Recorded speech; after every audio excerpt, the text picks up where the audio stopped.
അവിടെ ഒരു സമരം ഇപ്പോൾ നടക്കുന്നുണ്ട്. ഞാൻ ഞെട്ടിപ്പോയി ആ സമരം കണ്ടിട്ട്. മുൻ മന്ത്രിസഭയിലെ 2 അംഗങ്ങൾ അവിടെ പോയി സമരം ഇരുന്നു. ഈ സംഭവം നടക്കുന്നത് ഞങ്ങൾ സത്യപ്രതിജ്ഞേൻ്റെ അടുത്ത ദിവസമല്ലേ അല്ലേ?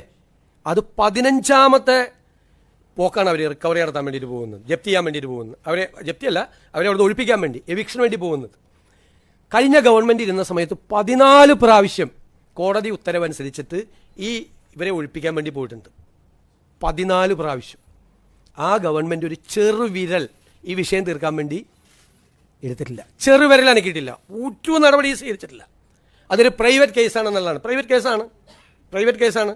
സ്വകാര്യ വ്യക്തി അവർക്കെതിരായിട്ട് അവരുടെ സ്ഥലം കയറിയെന്ന് പറഞ്ഞ് കൊടുത്തിരിക്കുന്ന കേസാണ്. 14 പ്രാവശ്യം ഇത് അന്വേഷിക്കാത്ത ആളുകൾ ഞങ്ങളുടെ ഗവൺമെൻറ് വന്ന് പിറ്റേ ദിവസം 15ാമത്തെ പ്രാവശ്യം സുപ്രീം കോടതിയും കൂടി ചെയ്തേക്കുന്ന ഉത്തരവാണ്. പോയപ്പോൾ ഇപ്പോൾ ഭയങ്കര സമരം. ഞങ്ങൾ ആ ഗവൺമെൻറ് ചെയ്ത പോലെ 14 പ്രാവശ്യവും നിരുത്തരവാദിത്തപരമായ നിലപാടെടുത്ത കഴിഞ്ഞ ഗവൺമെൻറ്റിൻ്റെ നിലപാടല്ലേ ഞങ്ങളെന്താ ചെയ്തത്?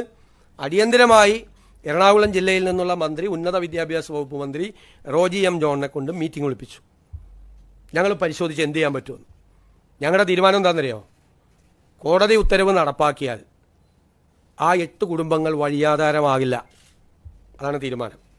അതിലവരോട് ഞങ്ങളൊരു പ്രപ്പോസൽ വെച്ചു. അവർക്ക് കോടതി ഉത്തരവല്ലേ, നടപ്പാക്കിയാൽ നിങ്ങൾക്ക് പകരം സ്ഥലവും പകരം വീടും തന്ന് അവരെ ഞങ്ങൾ പുനരധിവസിപ്പിക്കും. അവരെ തെരുവിലേക്ക് വിടില്ല. ഇങ്ങനൊരു തീരുമാനം കഴിഞ്ഞ ഗവൺമെൻറ് എടുത്തിട്ടുണ്ടോ? 14 പ്രാവശ്യം വന്നിട്ടും ഒറ്റ പ്രാവശ്യമാണ് ഞങ്ങളുടെ ഗവൺമെൻറ്റുള്ളപ്പോൾ ഈ സംഭവം വന്നത്. ഞങ്ങൾ ആരൊക്കെയായിട്ട് സംസാരിച്ചിട്ടുണ്ടെന്നറിയോ?